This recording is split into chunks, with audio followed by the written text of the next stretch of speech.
Pour profiter pleinement, éteignez les lumières, mettez votre casque ou vos écouteurs, fermez les yeux, relaxez-vous.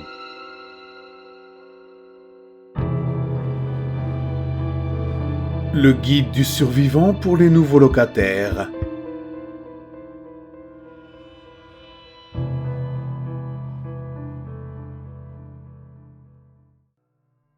Quand j'ai revu Claire, tout ce que j'imaginais c'était Sébastien. La façon dont sa peau fondait sur son visage, l'odeur de ses cheveux qui brûlaient et le son qu'elle faisait. Je n'ai pas eu le temps de compter, mais ils étaient plus nombreux que je ne le pensais. Je me suis dit qu'il devait s'agir des 15 personnes dont Prudence avait parlé, qui étaient entrées dans les appartements et qui avaient brûlé avant que cela ne se produise. Je savais déjà que Claire était l'une d'entre elles. Jean et Jeanne s'agrippaient à la jupe de Magali, tremblant de peur. Je voulais les protéger, mais je ne pouvais pas m'empêcher de trembler un peu moi-même chaque fois que j'apercevais ces vides à la place de leurs yeux. « Bonjour Magali. Les enfants ont dit que nous pouvions emprunter du sucre ?» demanda-t-elle d'un ton menaçant, en souriant à la famille effrayée qui se tenait à côté de moi.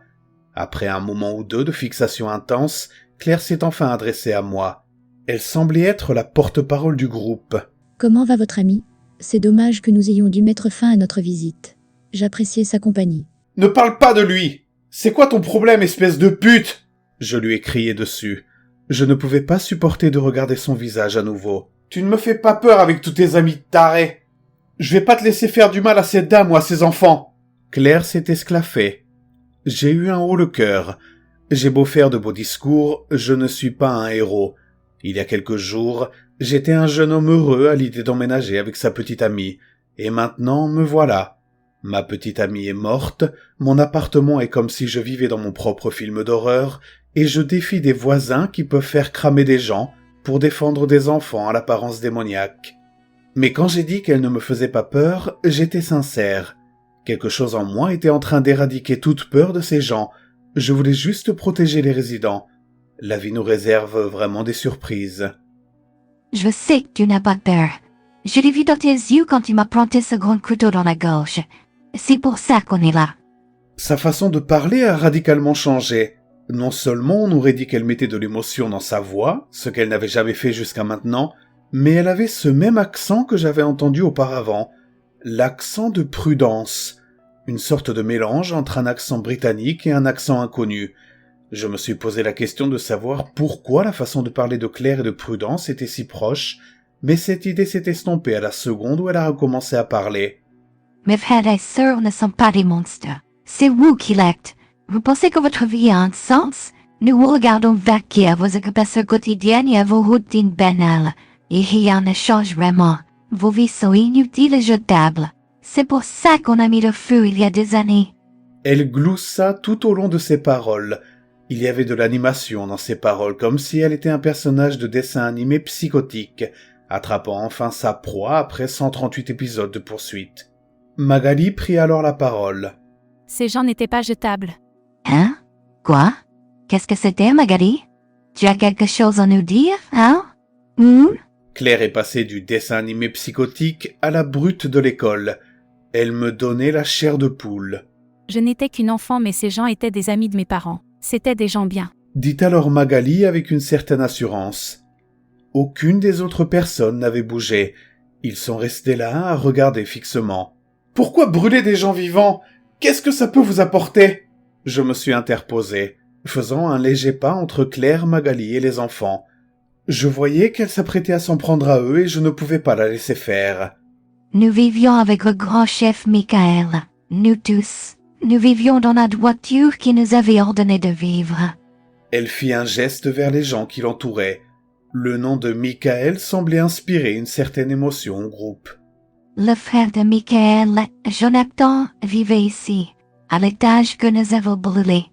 Il nous laissait parfois traîner là, mais il ne vivait pas de la même façon que nous. Il n'aimait pas nos croyances, mais il nous a accueillis lorsque nous avons perdu l'endroit où nous logions à cause de la croissance du groupe.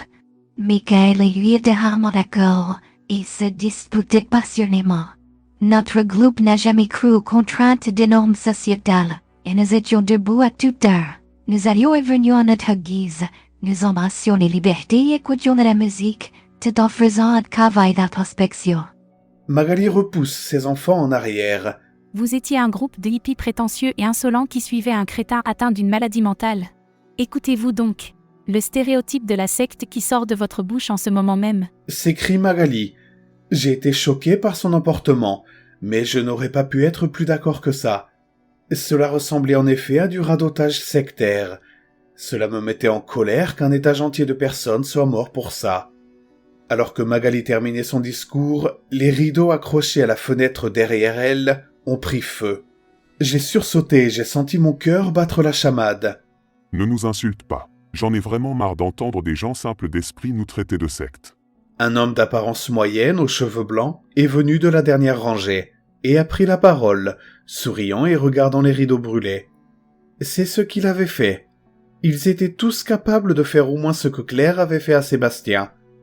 Pour la première fois depuis que les gens étaient entrés dans l'appartement de Magali, mes nerfs d'acier avaient vacillé.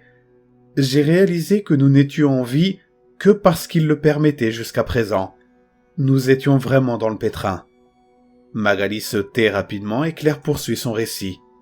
Michael était le vrai chef, pas comme tous les faux dont on entend parler dans les journaux. Les gens dont vous parlez. Il nous apprenait à construire un monde de paix et d'harmonie. Mais il n'y a pas que pour y parvenir, il fallait éradiquer les non-croyants. Il nous a appris à accepter ce qu'il y a de mauvais en nous, à l'exploiter pour faire des choses extraordinaires. Elle sourit méchamment, et ses mains brillent de charbons ardents pendant qu'elle parle.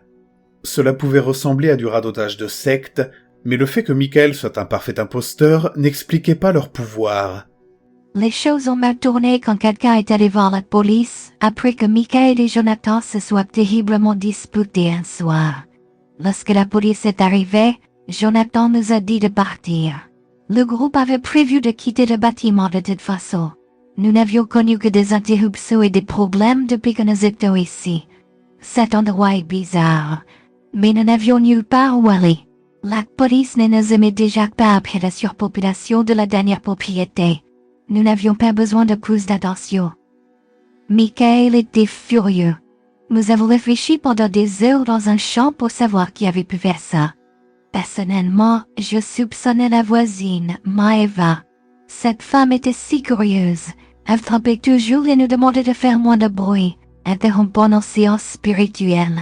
Michael ne pouvait pas juger avec certitude de la personne qui avait fait le coup.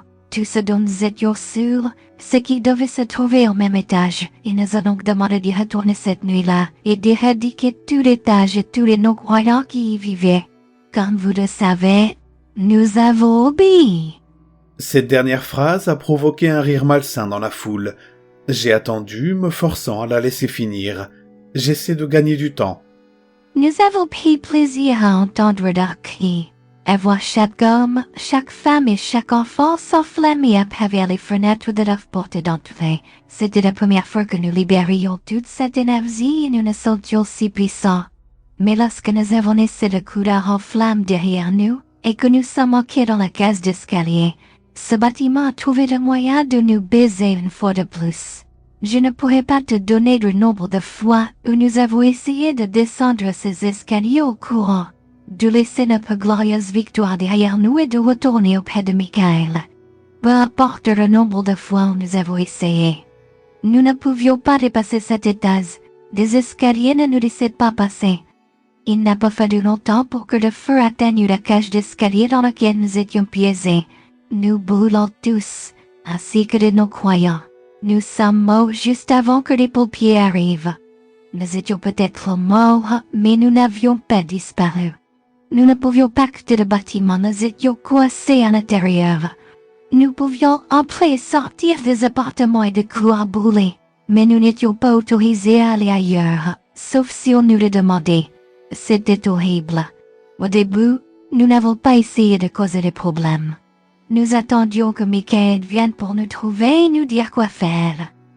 2 mois ont passé et il n'était pas venu. Au lieu de cela, il y a eu une confirmation. Un journal déposé à la porte de l'immeuble. Thérèse Perret, résidente d'une tour d'habitation, a fourni des informations essentielles à l'emprisonnement d'un chef de secte local accusé de trafic de drogue. Incroyable.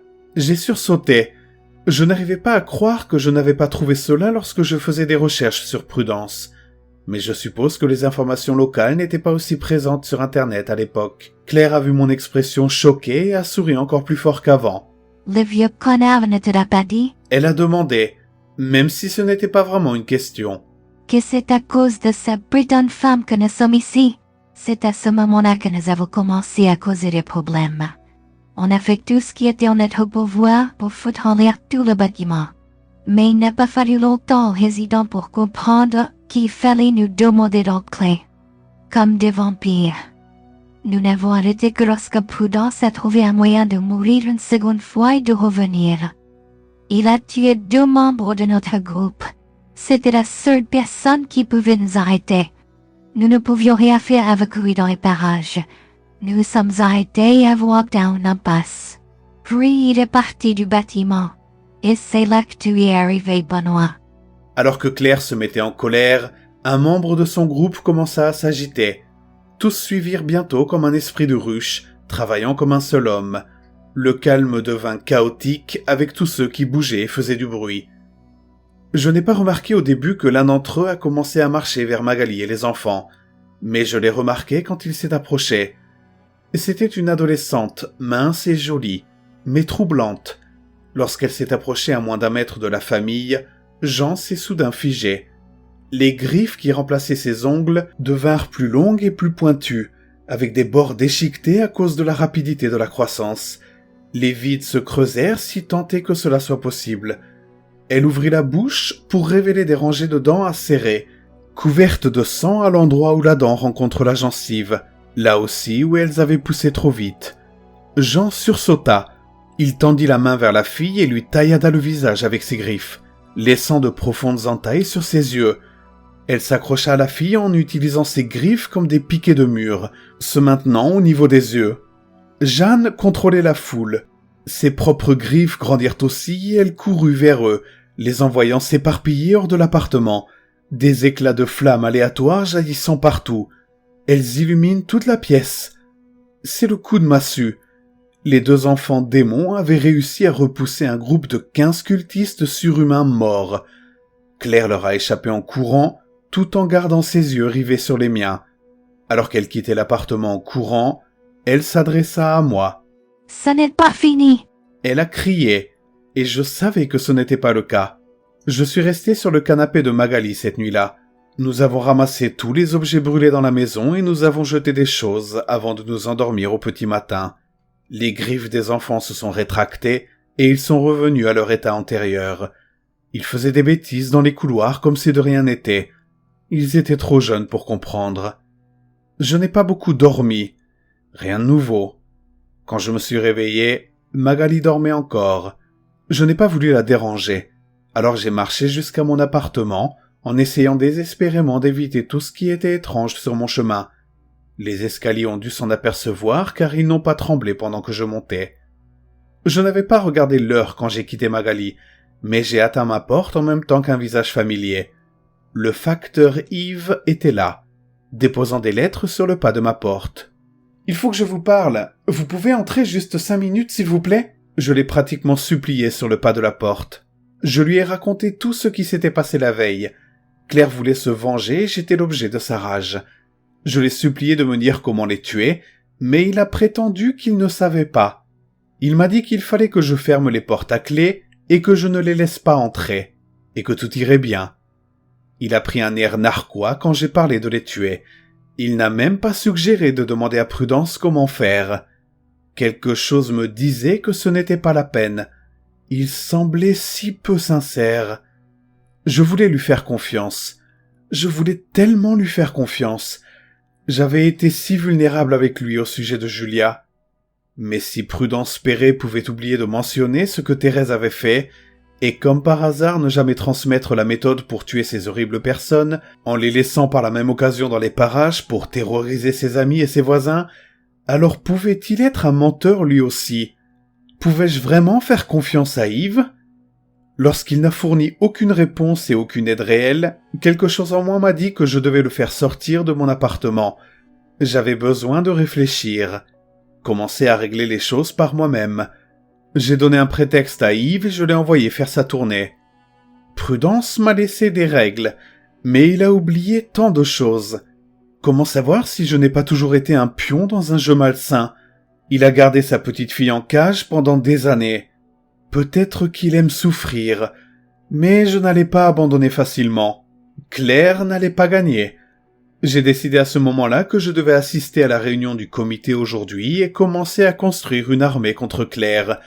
Si je me souviens bien, Prudence Perret avait tout fait pour que je n'assiste pas à cette réunion. Il devait forcément y avoir une raison. Je n'avais pas besoin de son aide ni de ses méthodes. Avec suffisamment d'hommes et les enfants de Magali, je pouvais faire le travail moi-même. Claire veut la guerre, elle l'aura.